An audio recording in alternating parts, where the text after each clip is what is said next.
അൻപേണമെൻ മനസി ശ്രീനീലകണ്ഠ ഗുരു അംഭോരുഹാക്ഷമിഹ വാഴ്ത്തുന്നു ഞാനതിന്. അൻപത്തൊരക്ഷരവും ഓരോന്നിതൻ മൊഴിയിൽ അൻപോടു ചേർത്തു ഹരിനാരായണായ നമ. അൻപേണം എൻ മനസി ശ്രീനീലകണ്ഠ ഗുരു അംഭോരുഹാക്ഷ ഇഹ വാഴ്ത്തുന്നു ഞാനതിന്. അൻപത്തൊരക്ഷരവും ഓരോന്നിതൻ മൊഴിയിൽ അൻപോടു ചേർത്തു ഹരിനാരായണായ നമ. അൻപേണമെൻ മനസി ശ്രീനീലകണ്ഠ ഗുരു. ശ്രീ നീലകണ്ഠൻ എന്നു പേരായിട്ടുള്ള ഗുരു എന്റെ മനസ്സിൽ എന്നും സ്ഥിതി ചെയ്ത് അനുഗ്രഹിക്കണം. ഞാൻ അതിന് 51 അക്ഷരവും ഓരോന്നിതൻ മൊഴിയിൽ അൻപോടു ചേർത്ത് അംബോരുഹാക്ഷമിഹ വാഴ്ത്തുന്നു. ശ്രീ നീലകണ്ഠ ഗുരു എന്റെ മനസ്സിൽ വാഴുന്നതിന് ഞാൻ 51 അക്ഷരത്തിൽ നിന്ന് ഓരോ അക്ഷരമായി എടുത്ത് എന്റെ കീർത്തനത്തിൽ ആദ്യക്ഷരമായി ചേർത്ത് മഹാവിഷ്ണുവിനെ ഇതാ സ്തുതിക്കുന്നു. ഗുരുവിന്റെ അനുഗ്രഹം ഉണ്ടാകാൻ വിഷ്ണുവിനെ സ്തുതിക്കുകയാണ്. ഗുരു ഗ്രന്ഥകർത്താവിന്റെ എന്ന് വെച്ചാൽ എഴുത്തച്ഛന്റെ സ്വന്തം ഗുരുവാകാം. ഗുരുക്കന്മാർക്കെല്ലാം ഗുരുവായ ദക്ഷിണാമൂർത്തിയാകാം. 51 അക്ഷരം കൊണ്ട് വിഷ്ണുസ്തുതി നടത്താൻ പോകുന്നത് ഗുരുവിന്റെ കരുണയ്ക്ക് വേണ്ടിയാണ്.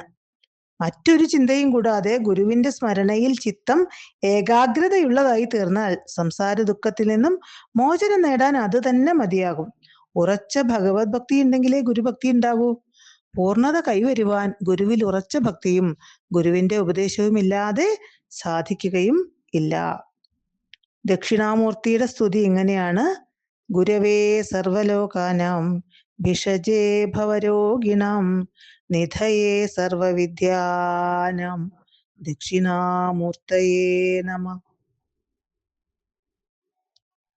ഗുരുവേ സർവലോകാനാം ഭിഷജേ ഭവരോഗിണാം നിധയേ സർവവിദ്യാനാം ദക്ഷിണാമൂർത്തയേ നമ.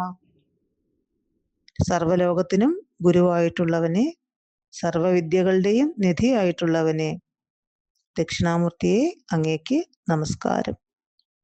ശിവൻ തന്നെയാണ് ദക്ഷിണാമൂർത്തി. ശിവന്റെ ഗുരുരൂപമാണ് ദക്ഷിണാമൂർത്തി. ഓം തത്സത്. ഹരി ഓം. ആദ്യക്ഷരത്തിൽ ഉളവായൊന്നിതൊക്കെയും ഇതാദ്യക്ഷരത്തിൽ ഇതടങ്ങുന്നതും കരുതി ആദ്യക്ഷരാലിവയിൽ ഓരോന്നെടുത്തു പരികീർത്തിപ്പതിന്നരുൾക നാരായണായ നമ. ആദ്യക്ഷരത്തിൽ ഉളവായൊന്നിതൊക്കെയും ഇതാദ്യക്ഷരത്തിൽ ഇതടങ്ങുന്നതും കരുതി ആദ്യക്ഷരാലിവയിൽ ഓരോന്നെടുത്തു പരികീർത്തിപ്പതിന്നരുൾക നാരായണായ നമ. ആദ്യക്ഷരത്തിൽ ഉളവായൊന്നിതൊക്കെയും. ഈ പ്രപഞ്ചം മുഴുവൻ ഉണ്ടായത് ആദ്യത്തെ അക്ഷരത്തിൽ നിന്നാണ്. ആദ്യത്തെ അക്ഷരം ഏതാണ്? അല്ലെങ്കിൽ ആരാണ്? ബ്രഹ്മമാണ്. അക്ഷരമെന്നാൽ നാശരഹിതം. അപ്പോൾ നാശമില്ലാത്തതായിട്ട് ഈ പ്രപഞ്ചത്തിനും ആദിയായി നിൽക്കുന്നത് പരമാത്മാവാണ്. കാര്യകാരണ ബന്ധം വെച്ചുകൊണ്ടല്ല പ്രപഞ്ചത്തിനും ആദിയായി നിൽക്കുന്നത് ബ്രഹ്മം എന്ന് പറഞ്ഞത്. ആദ്യക്ഷരത്തിൽ ഉളവായതാണ് ഈ പ്രപഞ്ചം എന്ന് പറയുന്നത്. പ്രപഞ്ചം ബ്രഹ്മത്തിൽ അധ്യാരോപിതമാണെന്നുള്ള താല്പര്യാർത്ഥം മനസ്സിൽ കണ്ടുകൊണ്ടാണ്. അങ്ങനെ ഉണ്ടായ ഈ പ്രപഞ്ചം ഈ ബ്രഹ്മത്തിൽ തന്നെ സ്ഥിതി ചെയ്യുന്നു. അതുകൊണ്ട് അകാരം എന്ന ആദ്യത്തെ അക്ഷരം തുടങ്ങി ഓരോ അക്ഷരമായി എടുത്ത് അവിടുത്തെ എന്ന് വെച്ചാൽ ആ ബ്രഹ്മത്തെ, ഭഗവാനെ കീർത്തിക്കുന്നതിന് എനിക്ക് അനുഗ്രഹം തന്നാലും. അക്ഷരമാലയിലെ ആദ്യത്തെ അക്ഷരം അകാരമാണ്. പ്രണവത്തിലെ ആദ്യക്ഷരവും അകാരമാണ്. നേരത്തെ പറഞ്ഞു പ്രണവം ആ ഊം ആ ഊം എന്നുള്ള 3 അക്ഷരം.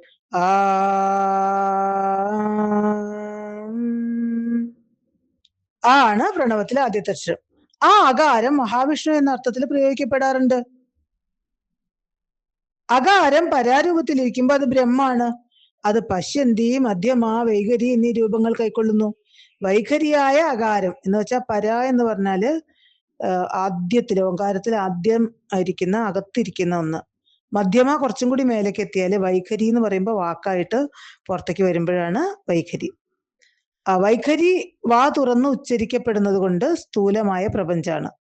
അകാരത്തിന്റെ സൂക്ഷ്മതരമായ പര, ഒരക്ഷരത്തിന്റെ സൂക്ഷ്മതരമായ ഋണാത്മക ധ്രുവത്തില് സ്ഥൂല രൂപമായ വൈഖരി അതേ അക്ഷരത്തിന്റെ ഏറ്റവും സ്ഥൂലമായിട്ടുള്ള ധനാത്മക ധ്രുവത്തിൽ എന്ന് വെച്ചാൽ എന്നെടുക്കുമ്പോൾ ഉണ്ടാവുന്ന ശബ്ദം ഇല്ലാത്ത അവസ്ഥ ഉണ്ടല്ലോ, അതാണ് പര. ശബ്ദം വരുന്ന അവസ്ഥ വൈഖരി. അപ്പോൾ അകാരം ബ്രഹ്മത്തെയും പ്രപഞ്ചത്തെയും സമന്വയിപ്പിക്കുന്ന അച്യുതണ്ടാണ് എന്ന് വേണമെങ്കിൽ പറയാം. ഏതൊരു ബ്രഹ്മത്തിൽ നിന്നാണോ ചരാചരങ്ങൾ ജനിക്കുന്നത്, ഏതൊരു ബ്രഹ്മത്തിലാണോ സ്ഥിതി ചെയ്യുന്നത്, ഏതൊരു ബ്രഹ്മത്തിലാണോ ലയിക്കുന്നത്, അതിനറിയാനാണ് ആചാര്യൻ ഉപദേശിക്കുന്നത്. ആ അക്ഷരബ്രഹ്മം ഒന്നേ ഉള്ളൂ. അത് തന്നെയാണ് വിഷ്ണുവും ശിവനും ബ്രഹ്മാവും ഒക്കെ. ഇവിടെ വിഷ്ണുവിനെ ആ ബ്രഹ്മമായിട്ട് കൽപ്പിച്ചിരിക്കുന്നു. പ്രപഞ്ചത്തിന്റെ സൃഷ്ടിസ്ഥിതി സംഹാരങ്ങൾ എന്ന് പറയുന്നത് ഒരക്ഷരം അകാരം എന്ന് തന്നെ വെക്കുക. വൈഖരിയായി പുറത്തു വരുന്നു, മുഴങ്ങി നിൽക്കുന്നു, പിന്നീട് മായുകയും ചെയ്യുന്നത് പോലെ കണക്കാക്കാനുള്ളൂ. അക്ഷരത്തിന്റെ പരാസത്ത മാത്രമേ യഥാർത്ഥമായിട്ടുള്ളൂ. വൈഖരിക്ക് എങ്ങനെയാണ് വ്യാവഹാരിക സത്ത കൊടുക്കുന്നത് എന്ന് വെച്ചാൽ ഉച്ചരിക്കുന്ന അക്ഷരത്തിന് നമ്മൾ എങ്ങനെയാണോ കണക്കാക്കുന്നത് അതുപോലെയാണ് പ്രപഞ്ചം. അത് മാറും.